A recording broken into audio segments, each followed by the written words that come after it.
G'day there. Welcome to the Alpha Wave Trader week ahead. Today I thought I'd just quickly focus on a couple of stocks that are exposed to the water entitlement market, with the government doing a lot of that buyback of water entitlements over the last few years, and the trading that's going on, and all of the fears of climate change, etc., etc. The water market, I think, is a fairly interesting one, and there's not that many companies where you can gain a good exposure to it. So I just thought I'd show you a couple, give you a bit of a sense of what they're about, and so you can go and do your own research and have a think about whether it might be a good addition to your portfolio. So first of all, we'll have a look at Duxton Water. They're a pure play in the water entitlement market. They've actually just done a capital raise, which is just closed. Did about 15 million. They're also doing a share purchase plan at the same price. I think it's $1.48 was the price of the placement that they've done. So that's why we've seen a bit of weakness in their price. Now, their market cap was around 160 mil before the placement went through, and after the share purchase plan's all wrapped up, I'm not sure exactly what the figure will be, but it's going to be up around I guess north of 180 to 190. Look, prior to the capital raise, the net asset value of the water entitlements they had were up around $1.60, so it looks like they do trade fairly close to the NAV of their water entitlements, and you can see it's been quite a nice steady growth in the price of the company. The rally we've seen, since listing only a couple of years ago, has been a nice steady one, and this is the quarterly chart you can see here. And if we just look at the pivots, etc., when you've got that lowest price candle that happened there in late 2016, needed to wait until late 2017 before we got the buy pivot. So that would be a close above the high of the lowest price candle. And from there, it's been a nice steady trend higher. You can see if we look at just key bars, which is when you get a new closing high above the high of that pivot candle, that would be the first key bar. And then you're following each key bar after that with a new closing high. And you can see it's been a nice, strong, steady trend on those quarterlies, pulling back towards the midpoint of that key bar there, also the midpoint of the key bar there, pulling down into that sort of midpoint to the buy zone of that key bar there, that next one.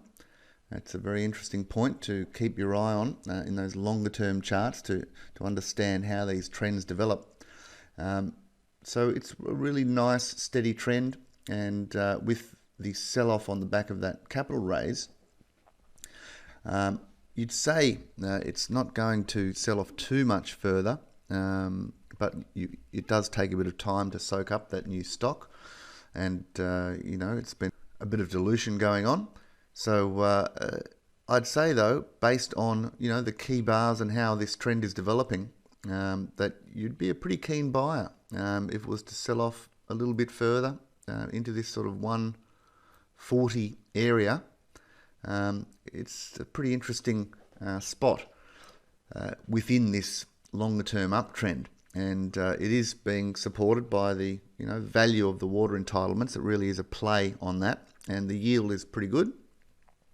So yeah, it's an interesting little company to go and research if you wanted to gain exposure to the water markets. Webster is another one which does more than just buy the water entitlements. They have a market cap which is quite a bit larger than D2O. Their market cap around 550 mil, and their current water entitlement value apparently around 350 mil, but that could have changed. That's a bit of an older figure, just from a few months ago.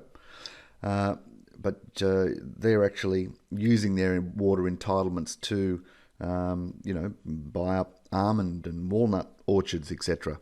So they can use the water entitlements and add value that way. So it's a bit of a different play than the D2O, which is purely based on getting a spread of different water assets. But they have about 150,000 megalitres Webster, whereas D2O only has about 60,000 megalitres. So they do have much larger water entitlements, but you do have to do a bit of research on all of the different types of water entitlements and their value to understand them. But looking at Webster, it's just a lovely looking chart that is slowly but surely heading north. Up from 50 odd cents around 2012 up through $1.50 now. But it's a nice, strong, steady trend. We have actually created a new high. If you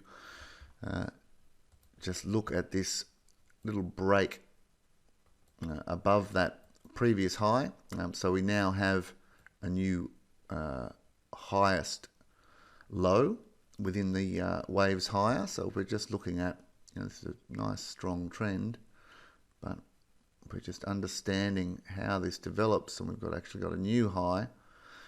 So now we've got an area within this previous wave that we're interested in looking at the stock, and that would be sort of the buy zone of that wave. So if I was to just quickly, so looking in a very cursory way of just how this trend is developing, you wouldn't be too happy if prices headed back below $1 from here, because that is that previous highest low within this uptrend.